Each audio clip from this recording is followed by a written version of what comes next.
Welcome to the podcast. Hello, everybody. Welcome to a brand new episode of paulzpodz. It's your favorite podcast host, DJ El Pablo. Here we go. Here we go. Here we go.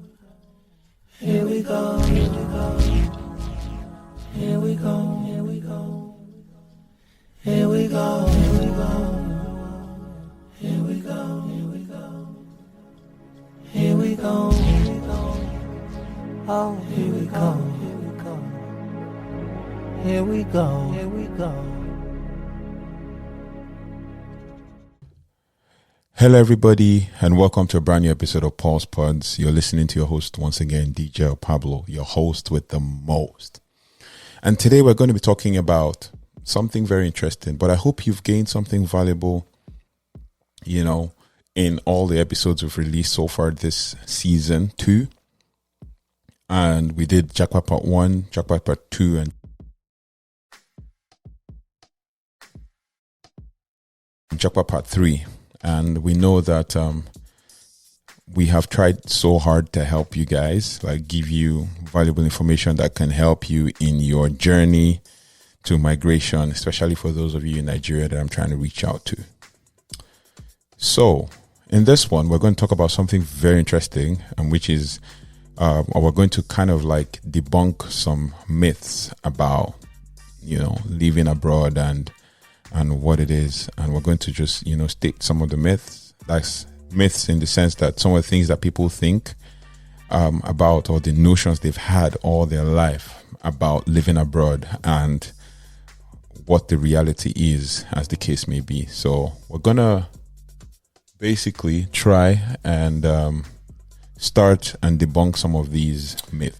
So the first myth that we're going to talk about basically is, I have them on my list here. So actually I have about 15 myths that people, have, or ideologies or thoughts that people have when it comes to living abroad. The first myth is that everyone speaks English. And I'm going to tell you this from experience. For example, in a country like Canada, not everybody speaks English. You might assume that everybody speaks English, but not everybody speaks English. And you have to know that and have that at the back of your mind. So, in reality, let me get my words out. English is increasingly spoken as a second language around the world, relying solely on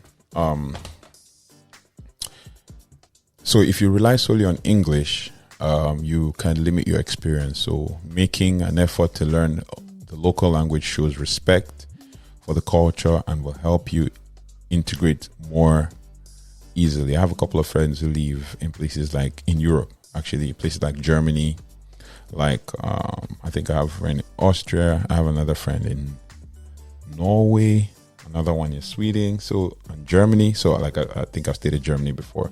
So in these countries, they have to learn to speak the language. But also you have to understand that not everybody speaks English, as I stated earlier.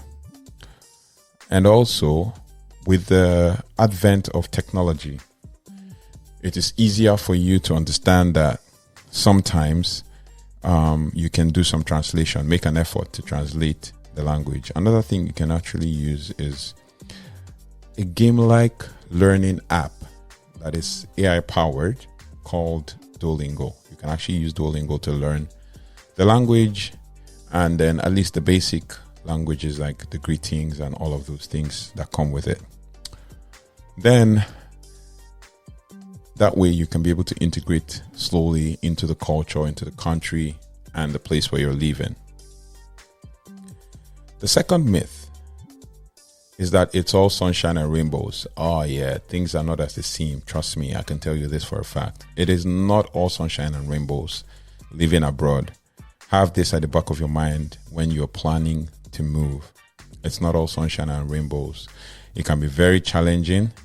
You would likely experience culture shock. And I can tell you this, in 2012 when I moved to England for the first time, 2013 when I moved to England for the first time, the first 3 to 4 months of my studies was tough, and I had culture shock. I was depressed, and I was going through a whole lot of stuff in that time. But yeah, and basically there were so many things that limited me at that time, and it's basically just living in a new culture, a new environment, and moving and knowing that I am on my own, even though I had been on my own all along, even in uni and through boarding house and all of that, boarding school. So the culture shock is one. You might also face some bureaucratic hurdles, and then you can also be feeling homesick, so miss home. But the challenges are also opportunities for growth and learning. So it is one thing to believe that it's all sunshine and rainbows, but at the end of the day, you need to understand that it is your opportunity for growth. Another myth which we're going to debunk here is that living abroad is only for the young and adventurous. But in all reality and in all truth, I can tell you this, that people of all ages can benefit from living abroad. Retirees can also enjoy a more affordable lifestyle and a slower pace of life. Families can broaden their children's horizons and expose them to new cultures. So it must not necessarily be Canada like I was talking about in the last video. And in the next video, we're going to be talking about another country based off of the information I have and my lived experience. So it is an opportunity for growth, living abroad. It's not only for the young and adventurous. When you're young, yes, if you have the opportunity, do it. But then you need to also take advantage of whatever opportunity is right in front of you. The next myth we're going to talk about is that you automatically become a jet setter. Jet setter. That's what it is, right? So you automatically become a jet setter, which means that while living abroad, you can open doors to travel opportunities. Everyday life often involves navigating unfamiliar routines and errands. I used to have a friend. If she's watching this or listening to this, she will know I'm talking about her. Back in the UK days, the moment we landed in the UK, I was still trying to settle in. I landed in September. She landed February the next year. And guess what? She already traveled to Rome, traveled to Paris, literally was going around, was traveling, taking every opportunity she could to travel at the time. And traveling around at that time wasn't that difficult as it is now with the Brexit and all. So these are things that, she took the opportunity to enjoy whatever she could at the time. So it is very important that you consider some of these things and see whether you can, travel and enjoy with every opportunity. I have a family friend here where I reside who also takes the opportunity to go on holidays in different countries. Mexico, she's been to England already. She's been to Mexico. She's been to the United States. So it all depends on how much you want to explore when it comes to, living in this country. But it also is going to cost you a lot of money, which leads me to the next myth, that you will get rich quick. If you travel abroad and you travel with the mindset that you are going to get rich quick, you are in for some shocker. That's what I'm going to tell you. First, the reality is that the cost of living can be greatly depending on the location. So it depends on the location. For example, in Canada, the cost of living is high. In the US, the cost of living is high. In most of the European countries, the cost of living is high there. And the cost of living is high in Canada, US, the UK, and most of the European countries. So it's very important that you understand that living abroad can be quite expensive, right? So it is important that you do your research on living expenses before moving abroad. Unless you've set your heart or your mind to go to a specific place and nobody can tell you anything different, then you can actually move with confidence. But if not, it is very important that you make your research as to the affordability. You could also live in places in Canada and still live well in smaller cities and less expensive cities. If you're living in Toronto, it's totally different, right? Because like I said in the last episode, it's the most populated city in Canada, and obviously the most expensive. So if you're going to be living in big cities, then you're in for spending loads of your money. But if you're living like in the outskirts of Toronto and some other smaller cities in Ontario, then you can be able to manage it and find a balance. So yeah, you will not get rich quick living abroad. You have to put in the work. You have to work really hard to achieve what you need to achieve, and you need to stay focused. If you allow yourself get distracted, it's going to be difficult for you to meet up, and you end up just living from paycheck to paycheck and trying to make ends meet when you should be, planning for your life. So without a plan, it will be difficult to live. You will not get rich quick living abroad. That I can tell you for a fact. Number 6 myth is that you need to be wealthy to live abroad. You do not need to be wealthy to live abroad as well. There are affordable places to live all over the world, right? It is all about choosing the destination that fits your budget and lifestyle. So there's a Nigerian proverb that says, cut your coat according to, it used to be back in the day, cut your coat according to your size. Now it's cut your coat according to your cloth, right? So it all depends on what your mindset is all about and where you're headed and what your lifestyle is and budget. So whatever the budget, you can live comfortably abroad. You just need to know what you're doing and plan appropriately. I keep talking about plan. It's very important that you plan appropriately. So like I said, there are several affordable places to live, and you just need to choose a destination that fits your budget and lifestyle. Another myth, it is dangerous. Well, while some places in the world are more dangerous than others, most countries are perfectly safe for expats. So do your research on the chosen destination and take precautions as you would anywhere else. There's some countries where you can live in and you basically be able to go out at any point in time or at any time of the day. So you need to do your research and know what you're doing and then work accordingly. It is not as dangerous as people make it seem moving abroad, especially in places like the UK, in Canada, and in the US. You need to research the destination properly and know what the living situation is in that country before you start thinking of, moving. And number eight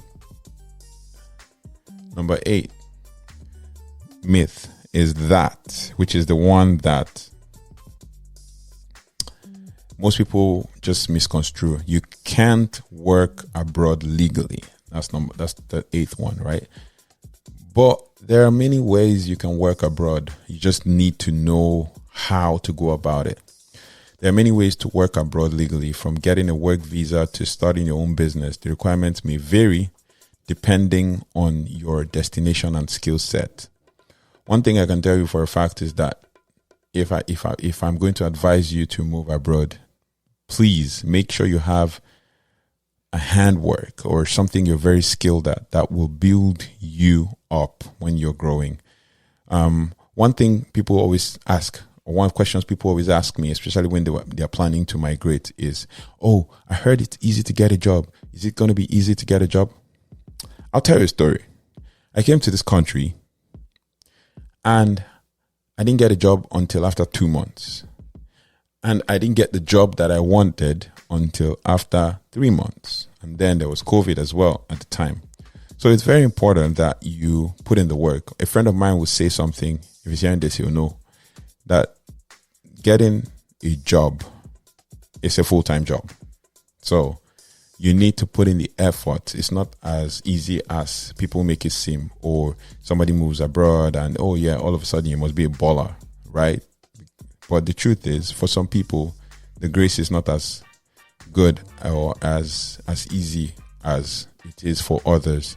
So you need to know what you're doing and go for it. But then you also need to put in the work to be able to achieve what you set out to achieve with moving abroad. So you can work legally. You just need to get the right requirements or the right jobs or the right applications and the right papers to do that. If not, you're going to be, trying to pay bills, because the moment you land, the bills start counting. So, but that's another conversation for another time. One of the other myths, which is the number 9 myth, is that you'll never feel at home unless you didn't come abroad or unless you didn't move abroad to settle. You know why you're here. You know why you moved. And the most important thing is to get a better life or to get a new life. So what I think should be the reason for moving, or the plan for moving, is that you wanted to settle. So people might say, oh, you'll never feel at home. There's no place like home. Unless you don't know your aim or you don't know what you're planning to do. Many people find out that living abroad creates a new sense of home, which is true. But you also build new friendships, establish routines, and create memories that will stay with you for a lifetime. So you need to have an aim and the reason why you're moving, right? So sometimes, like I would advise, sometimes you just need to make that decision and live with it. And then if you realize that, you're not finding it easy. For some people, it's easy. For others, it's not. But if you realize that you're not finding it easy as you thought it would be, you might as well go back. But if going back is better than the greener pastures you've seen or the struggle you've seen, then fine. If it's not, then no, like whatever decision you make is your prerogative and your priority, right? So it's very important to know that basically you can also feel at home abroad if you're starting a new life.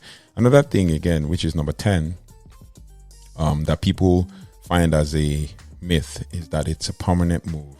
Yes, it could be a permanent move. If you move abroad as one of the opportunities for you to get a citizenship or a permanent residence or work permit or leave to remain or leave to stay or whatever it is that your plan is, it could be a permanent move. But for many people who live abroad, they do so for a set period of time, such as like work assignment or a sabbatical or something. But it's perfectly fine to view your time abroad as a temporary experience. Back in the days when I was in the UK, it used to feel like a temporary experience because I was on a student visa, right? So I felt like, okay, I needed to just finish my study and go back home and work and all of that. But the rest is history, as they say. Another myth, which is number 11, is that you always need a fancy degree or a job to live abroad. You don't necessarily need a fancy degree or a job to live abroad. It depends on, like I said, your lifestyle and your budget. Now, there are many ways to live abroad affordably, such as volunteering, teaching English, or even remote work. These are like, if you check online, there's a lot of ways you can live abroad and still live okay without a fancy degree. There are some jobs here in Canada that don't require you to get a fancy degree or a master's degree to be able to qualify for those kinds of jobs. It just depends on how determined you are to achieve what you need to achieve with a job. So yeah, another myth again is that you won't have access to healthcare. Oh my days. That's one of the reasons why people move, actually. Like, the amenities that are available are free because you pay taxes for these, right? For example, healthcare in Canada, depending on the province you're living in, is free if you register and get your health insurance. And then eventually, if you wanted to get like a certain type of insurance, you can also go for private insurance. But then there's private insurance and there's the government sponsored insurance. Like for Ontario, there's something called the Ontario Health Insurance. You just need to get registered to get that one, and it to be like whenever you go see a doctor, you don't have to pay. Whenever you do some types of surgeries and some types of services, you don't have to pay. Or if it's for other services, except you have private insurance, if it's for other services like physiotherapy and all of that, you'd have to pay for each session. So it all depends. The healthcare system is good. It's just sometimes it is also not as good as you would imagine. Sometimes it's always hard to get the appointments and all of those things. So you just need to know what you're doing, and also take good care of yourself as well. Not because the health system is good, then you now become a burden to the health system as a whole. So you just need to take precaution and do all that you're told to do. Another myth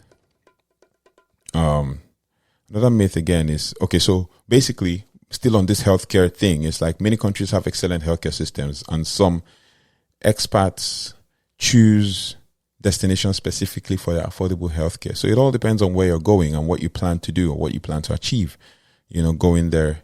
Another thing, which is also a myth, is that the food will be terrible.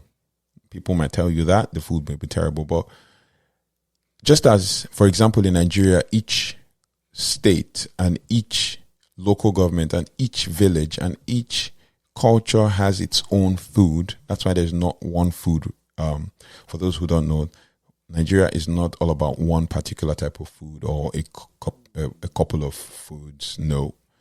There are so many local governments, and each local government has its own food or delicacy, as the case may be, type of food that they eat or that is specific to that culture.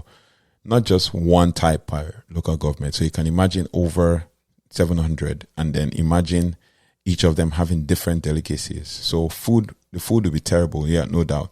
But most countries have delicious and unique cuisines, right? And the most important thing is that why are you going, and are you planning to be adventurous and try out other routine cuisines? For example, in Canada, like I stated in the last episode, it is a multicultural country, right? So it's very important that you try out, take adventure, take initiative, and try out multiple different cuisines as well, so you can actually build the momentum as we go, right? So that way you try out things. And then also there is, like, if you're Nigerian, there's African food. You can try out African food. There's Ethiopian cuisines. There's like so many, like Ghanaian cuisines, and there's like loads of Africa, even like the Nigerian cuisines as well. So you're not so far from home with regards to food, right? Most countries have a delicious and unique cuisine, but be adventurous and try new things every now and then.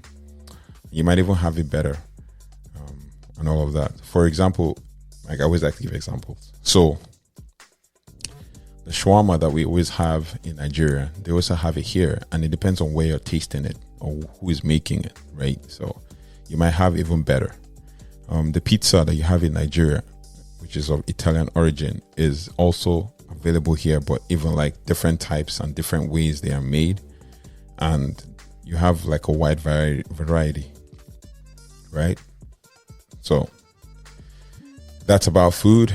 Another thing which, well, to an extent it is true and it is correct, because it depends on how you came. Like I talked about in the last episode, an opportunity for you to use your partner to come with your partner, not to use your partner, but like to come with your partner to, like, when you're migrating, right? So a myth that has become more prevalent, and most people talk about it, is that you'll constantly be lonely, right? You'll be constantly lonely. But the truth is, you know why you came, right? So there are so many ways to connect with people. There are so many ways to make relationships or build relationships. For example, the church is the first place you can build relationships with people. And once you do that, then you start to connect and you start to network. So even if you are an introvert, it is very important that you build that knack for relationships, like building meaningful, valuable relationships with people, in order to make friendships and connections. And one way or another, you might meet someone who's going to be of help to you in the future, right? So it is very important to be open to making, building meaningful and valuable friendships. So it is, as it is, there are many ways to meet people abroad, from joining clubs and classes to volunteering and socializing with locals.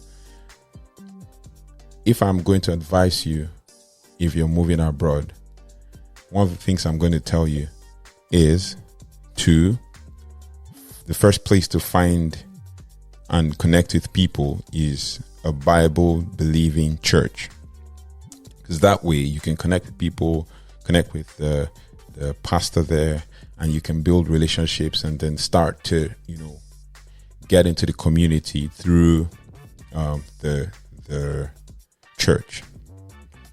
Join a Bible believing church and become an active member of the church.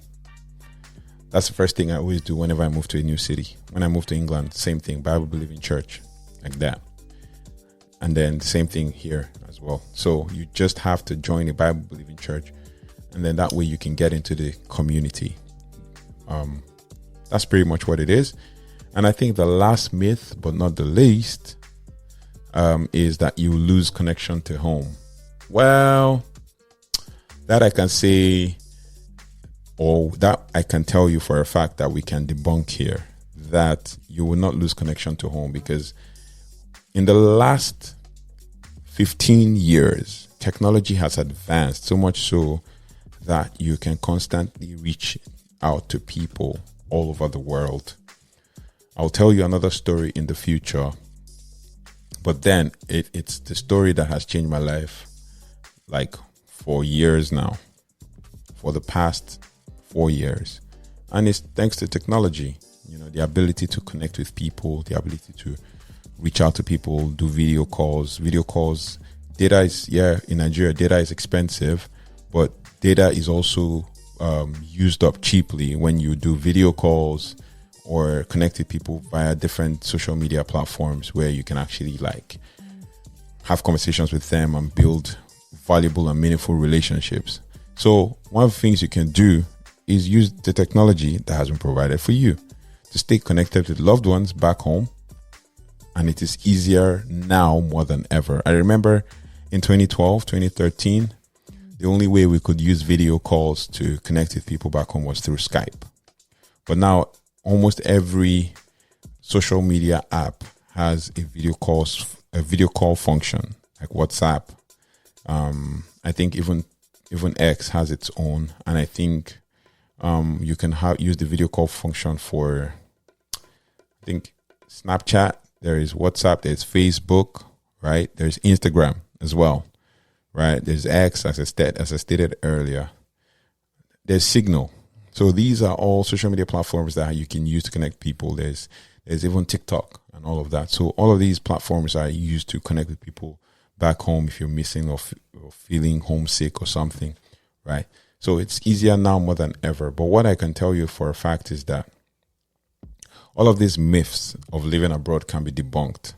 And some of them are true. But one thing you should know is things are not always as they seem. For example, as I stated earlier, you might think that, the moment you've moved abroad, you have all the money in the world. It's not as it seems. Yes, the exchange rate might be different, especially between Canada and Nigeria, or UK and Nigeria, or the US and Nigeria, with the exchange rates going really, really, really, really high. But then if you take the rent, for example, let's say as at 2014 in the UK, the rent was about £400 per month. And we're paying per month. It's not like in Nigeria where you have to pay per year or 2 years in advance. You're paying per month. And what is someone's 1 year rent is probably someone else's 1 month rent. And once you pay £400 per month, you have to go work for the remaining. And then let's say, for example, you work and you get somewhere around. I'm very sure that is not the same now, especially in the city where I lived, Cambridge. But if you work and get £400 to pay rent, and let's say you get the others. So for example, maybe you're making maybe £7 an hour or £8 an hour, and you're working 12 hours a day, and you're working 4 days or 5 days a week, depending on the kind of job that you do. Then think about it. By the time you pay your £400 per month, what you have left is supposed to take care of other bills, including feeding and all whatnot. But you need to understand that once you start dividing all of that, what's left is very little. So you have to do extra to get extra. So what I'll say is that people always think that when you've moved abroad, you have all the money in the world. But the truth is, it is not always as it seems. So just have this at the back of your mind and then plan accordingly and build momentum. Do not stop. We're right now in the half, we're already like in the 7th month of the year. So half the year is gone. It's not still too late to put your plans in place and get things going and get things moving. Because sometimes, because you've set your mind to do something, and the fact that it has not worked doesn't mean that it is the end, right? So, so just focus on building all of these momentum, and then you can achieve all that you need to achieve. It's very important. So thank you very much for listening. And I hope that I've been able to help you with some valuable information and debunking some myths, because the truth is, it'll be a hard reality if you eventually move to now realize all of these things really late. But then there's no need trying to show off that you have all the money in the world when you could actually even work harder and build upon what you already have. So thank you very much for listening, and thank you for following through with all our episodes on paulzpodz. It's very important that you like and share and subscribe. If you have any questions whatsoever, just share these questions in the comment section. Ask your questions. You can send me a DM on social media on Instagram at paulzpodz. And then if I shared this link with you on WhatsApp as well, you can hit me with your questions, and we can try as much as possible to collate those questions together and answer them, especially when it comes to ideas about moving abroad and what to do and how to start and all of that. In the next episode, I'll most probably talk to you about life in one of the countries. So if you want to know what country I'm talking about, then just drop a comment, share, subscribe, and follow us on all social media platforms. God bless you as you go about your journey and try to, move through life. Always keep a positive mindset and always have faith in God and believe that God will do whatever you have asked him to do. All right. And also sow good seeds in the lives of people, because you never know where those seeds will become very valuable when they germinate. God bless you. God bless your heart. Keep living the life of positive thinking and living a valuable life of living a meaningful life. God bless your heart. See you on the next one. Bye for now.